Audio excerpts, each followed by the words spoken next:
Good morning. Craig Howard here. Happy to be with you again this morning. Didn't go outside this morning, even though the sun is shining.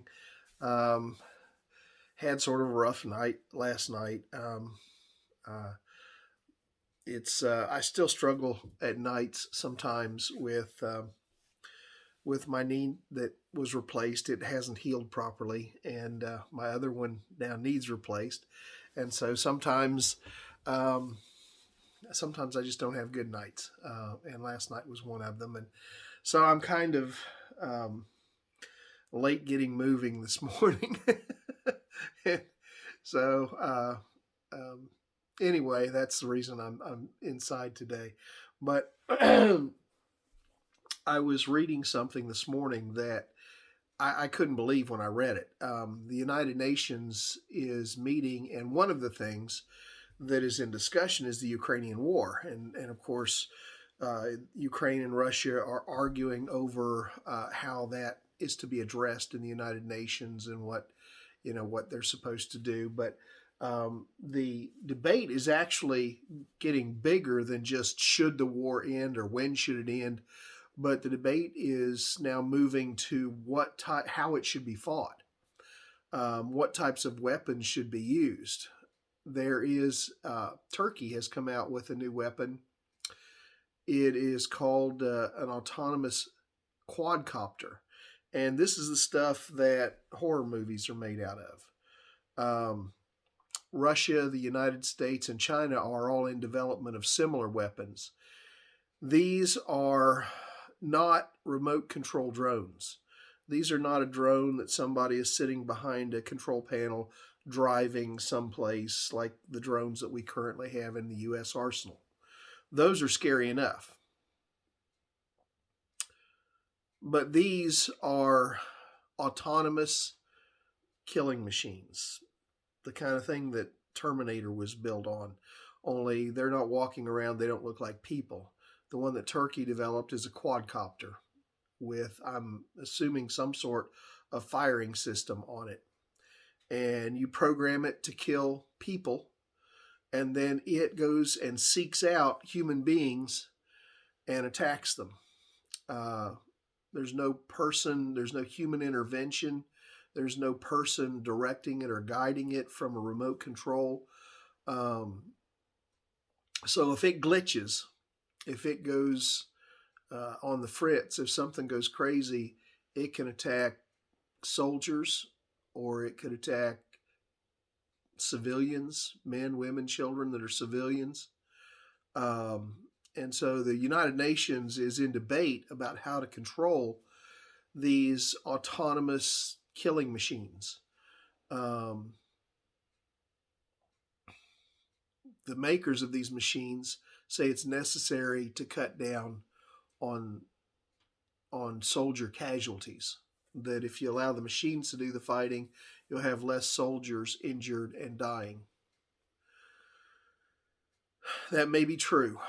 I can't begin to comprehend the horror of being a soldier in battle.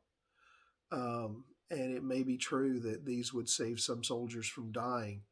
But what happens if that machine goes berserk?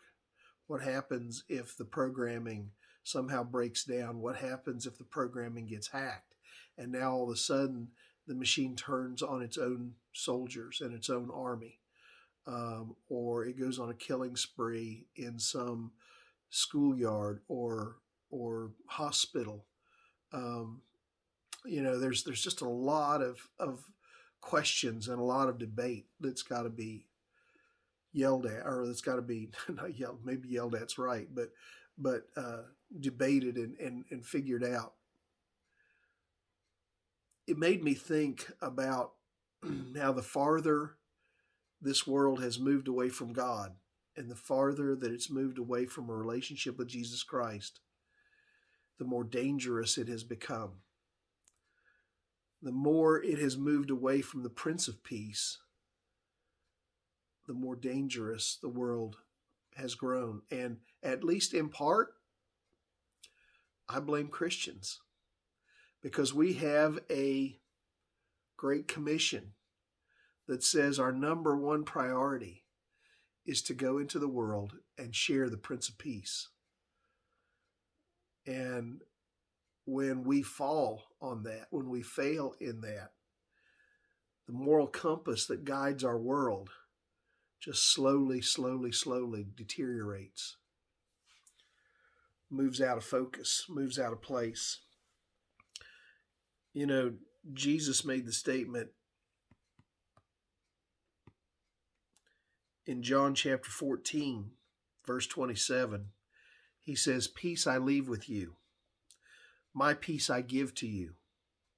Not as the world do I give to you." That's key. The peace that the world offers oftentimes comes behind a gun. And now it appears it may come behind a gun with its own brain, its own artificial intelligence. Not as the world gives do I give to you. Let not your heart be troubled, neither let it be afraid.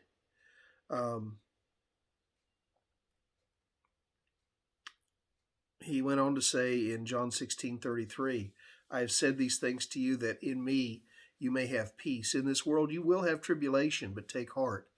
I have overcome the world." We need to be about the business of sharing the Prince of Peace with a world that is seemingly bent on war. Something to think about today. You say, well, can I make a difference? Who's to say that the person that you share Christ with won't be the very person that goes on to write the treaty that changes the world? Something to think about. Hope you have a good day today.